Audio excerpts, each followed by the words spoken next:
இரண்டு அணிகளும் ஒன்றிணைந்து செயல்பட வேண்டும் என்பது தொண்டர்களின் விருப்பம் என்று நிதியமைச்சர் ஜெயக்குமார் தெரிவித்துள்ளார். சென்னையில் செய்தியாளர்களை சந்தித்த அவர் இதனை தெரிவித்தார். அனைத்து இந்திய அண்ணா திராவிட முன்னேற்றக் கழக 1.5 கோடி தொண்டர்களுடைய விருப்பம் என்பது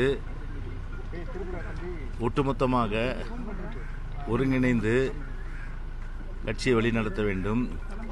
அதன் மூலம் நம்முடைய பொன்மனச்செம்மல் புரட்சித் தலைவர் டாக்டர் எம்ஜிஆர் அவர்கள் ஆரம்பித்த இந்த மாபெரும் இயக்கம் அம்மா அவர்கள் 1.5 கோடி தொண்டர்களோடு ஒரு மிகப்பெரிய இயக்கமாக, சக்திமிக்க இயக்கமாக மாற்றி காட்டிய அம்மா அவர்கள் உழைத்து உருவாக்கிய இந்த இயக்கம் சிதறப்படக்கூடாது என்ற அடிப்படையிலே சிறுதுளி பெருவெள்ளம் என்றாலும் கூட எல்லோரையும் அரவணைத்து செல்ல வேண்டும் என்ற அந்த பாங்கோடு தான் வாருங்கள் வந்து பேசுங்கள் என்று சொல்லியிருக்கின்றோம். கழகத்து சகோதரர்கள் எல்லா தரப்பை சார்ந்தவர்களும் பொதுமக்களும் விரும்புவதும் அதுதான்.